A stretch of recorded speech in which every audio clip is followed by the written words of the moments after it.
This podcast was brought to you by AGS, your partner for better oil palm farming. Do yourself a favor right now and save the link to this audio. Yeah, you will definitely want to come back to it whenever you need a refresher. Right. And, if you have been following our curriculum, the previous lessons in this series covered nitrogen. Which is N. Exactly. And phosphorus, which is P.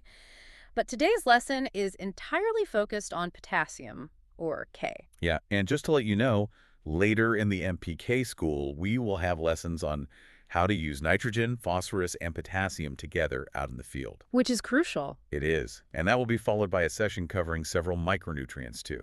But before we get into all that, please pause right now and hit the subscribe button. Seriously, it is a simple thing, but it really helps the channel out. It does. And if you like the content we are making, hitting subscribe is just one great way to say thank you. We are truly grateful to all our listeners. We really hope you enjoy the episode. So today, our mission is completely focused on potassium. We are going to explore exactly what potassium is, why oil palms demand so much of it, and, well, what it physically does inside the plant. Right.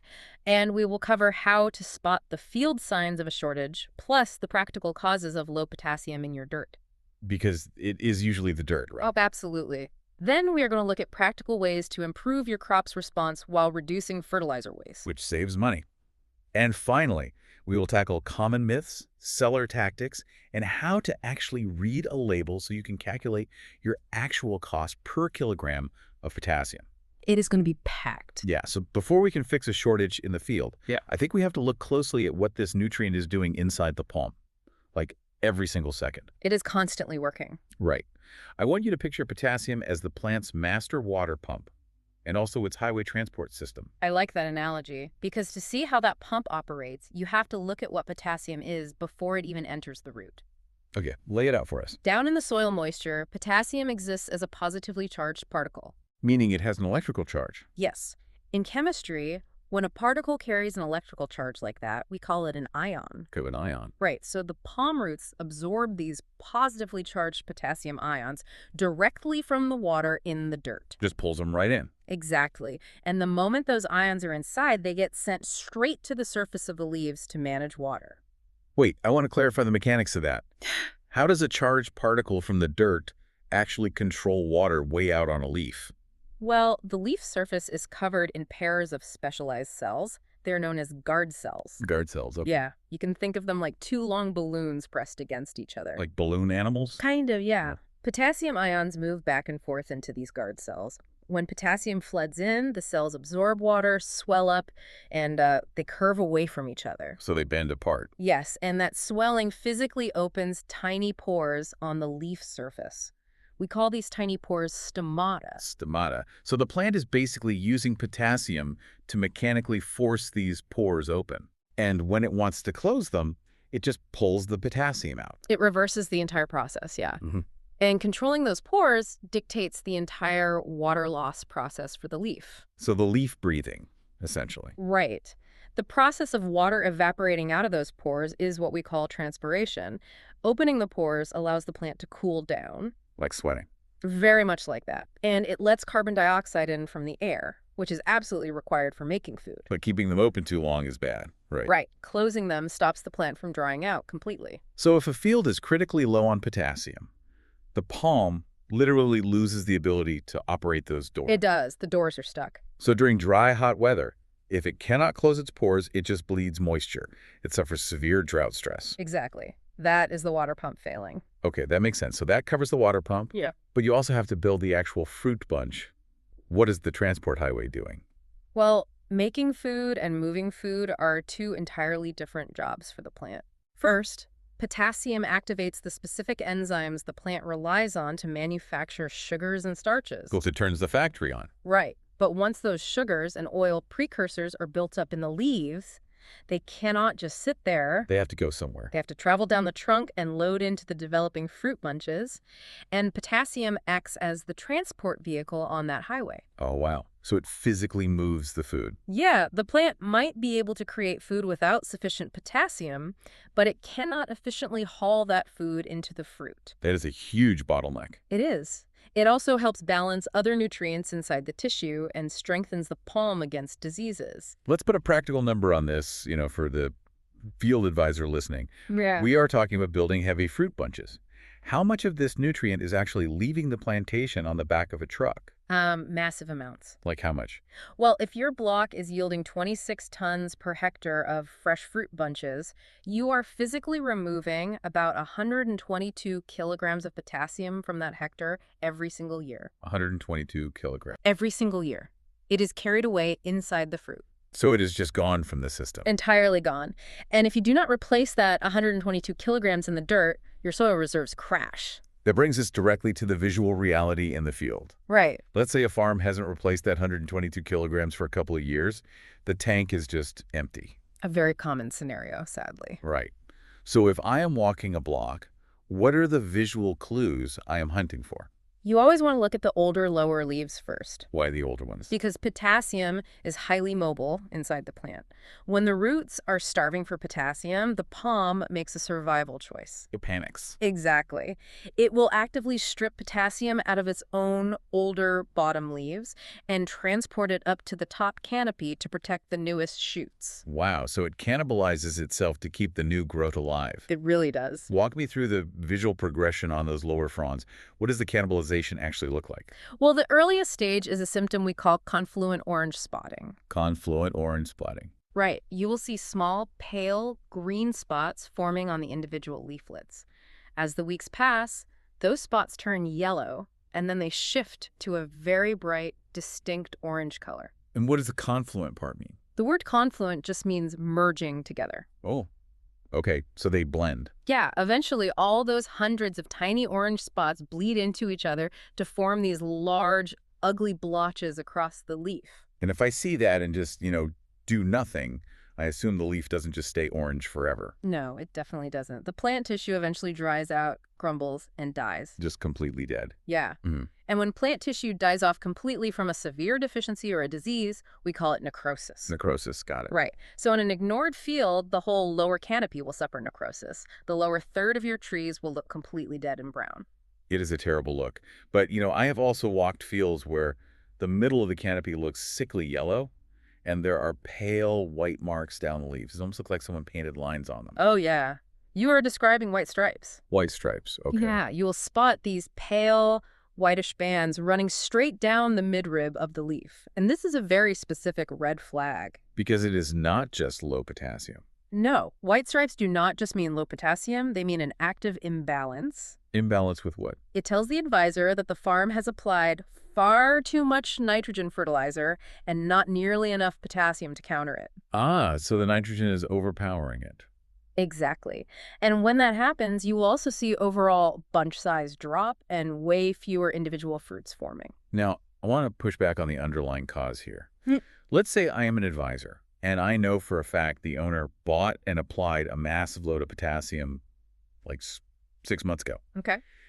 But I still see orange spotting. Yeah. Why is the plant starving when the dirt was actually fed? Well, the fertilizer has to actually stay in the root zone. Okay, so it is moving. Right. Heavy rainfall routinely washes the nutrient deep into the ground. It pulls it down past the roots where the palm simply cannot reach it. Just washes it away. Yeah, and this washing away process is called leaching. Leaching is the primary thief on sandy farms or in peaty areas. Because the soil is too loose. Exactly. Those environments simply lack the physical structure to hold the potassium in place against the rain. What if the opposite is true? What if there has been literally zero rain? Then you have a transport failure. Because the pump needs water. Exactly. Potassium requires soil moisture to physically travel from the dirt into the root hairs. So if it is dry, it is useless. Right. If the ground is bone dry, the fertilizer just sits there, completely useless. Are there any other physical barriers? Well, another structural issue is a hard pan. A hard pan. Yeah, if you have a layer of severely compacted dirt sitting below the surface, it acts like a concrete wall. Just blocking the roots. It physically stops the roots from growing deep enough to access the natural potassium stored lower in the ground. Wow. This highlights a massive financial risk. Fertilizer routinely makes up, 25% of the total crude palm oil production cost? Easily 25%. So pouring money onto the ground just to watch it wash away or sit in dry dirt is terrible business. It is throwing money away. So how do we practically apply this so we get a real response? The baseline rules are timing, placement, and balance. Let's start with timing. Okay, never apply your entire annual recommendation in one single drop. Never. Never. Putting 100% of your potassium down on a Tuesday guarantees that the heavy rain on Thursday will wash a huge portion of your money away. That makes total sense. So what is the alternative? You must split your annual dose into 2 or ideally 3 separate applications spread out across the year. And what about the weather when you apply? You want the soil to be moist so the nutrient can start moving.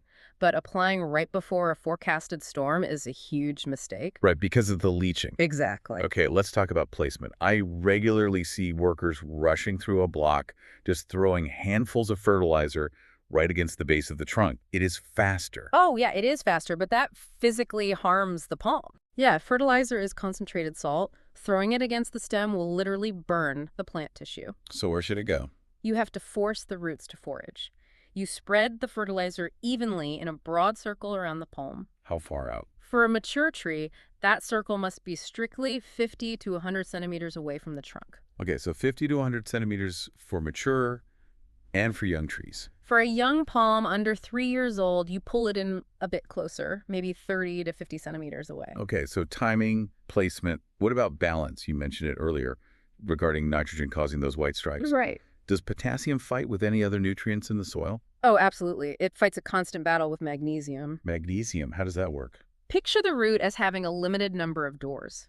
Okay, I am picturing it. Potassium and magnesium both want to enter through those exact same doors. So they're competing. Yes. If you dump a massive, heavy dose of potassium all at once, it crowds the entrance. It completely blocks the palm from absorbing any magnesium, Even if the magnesium is right there. even if it is sitting right there in the dirt. So you have to maintain a strict ratio. What is the magic ratio? The target is 2 to 3 parts of potassium for every 1 part of magnesium you apply. Okay, 2 to 3 parts K to 1 part Mg. That is very specific. It is essential. Now, since buying bulk fertilizer is so incredibly expensive, what about the waste we generate on the farm? We produce tons of prune fronds and empty fruit bunches every month. Stop calling it waste. That is not waste. That is trapped money. Trapped money, I love that. It really is. The plant spent months pumping potassium into those fronds and bunches. Recycling them is your greatest cost-saving tool. So what should a farm do? Return every single prune frond and every empty fruit bunch back to the field. Just leave them out there. Yes. As they rot and break down on the soil surface, they slowly release all that stored potassium. Like a natural slow-release capsule. Exactly. It acts as a completely free, slow-release nutrient source that will not immediately wash away. That is brilliant. Okay, so those rules are a great starting point. But applying a universal rule to every block on a massive plantation is a recipe for disaster. Absolutely. Treating a sandy ridge the same as a swamp will ruin your yield. We need to customize this approach based on the specific ground beneath our boots. Yes, soil type dictates everything. Let's start with peat. Okay, peat is entirely different from regular dirt. It is essentially deep, decomposed organic matter. Mostly rotting plant stuff. Right. Now, it holds an enormous amount of water, but it is terrible at holding It minerals. just lets them slip through. Yes. Because it cannot hold on to the potassium, you absolutely must apply your fertilizer in at least 3 split rounds. 3 splits, because fewer rounds mean guaranteed leaching. Exactly. You also need to apply lime to raise the pH. What is the main mistake you see advisors make on peat? They fail to manage the water table. They let it flood. Right. Do not let the field remain constantly waterlogged. If your drainage canals are blocked and the field is flooded, the roots are literally drowning. And a drowning root isn't eating. Exactly. A drowning root cannot absorb potassium no matter how much you apply. Let's look at the opposite extreme. Sandy soils. Dirt that is, what, over 50% sand? Your absolute biggest threat here is massive nutrient loss. Because it is like a sieve. Water treats sand exactly like a sieve, washing the potassium straight down and away. So how do you fight that? Well, you have to use higher overall rates of potassium, and you cannot compromise on splits. 3 or more doses are required. 3 or more. Yes. You also have to physically change the ground surface. How do you mean? Incorporate your empty fruit bunches or heavy mulch directly around the palms to help the sand retain moisture. Build up the organic layer. Right. And keep a dense ground cover of vegetation growing between your tree rows to stop the rain from washing the topsoil away. Okay, moving to heavy clays. Sometimes advisors refer to these as basement complex soils. Yes. Clay holds water tightly, So does it hold nutrients tightly too? It does. Heavy clay is excellent at holding on to potassium. So the risk is different. The risk here flips entirely. The main risk is over-applying fertilizer when the tree does not actually need it. Oh, wasting it because it is already there. Exactly. Because these heavy soils often hold adequate potassium naturally, do not just blindly apply standard heavy doses. So what is the do here? You should rely strictly on your leaf and soil testing to confirm a deficiency before spending the money. What about strongly acidic mineral soils? These are highly weathered areas, right? Yes, because they've been subjected to so much weathering and acidity, they have lost their physical grip on nutrients. Like a weak magnet. Perfect analogy. Think of the soil like a weak magnet trying to hold on to metal shavings. You need to strengthen the magnet. And how do you do that? The key action here is applying lime periodically.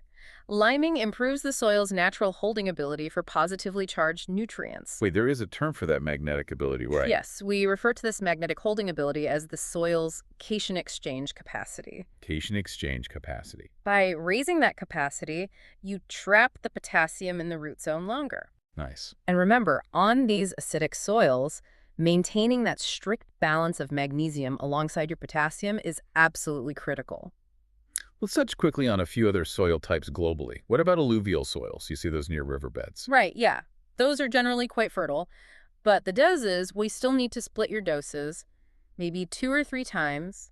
And the do not. The main do not is do not ignore your drainage.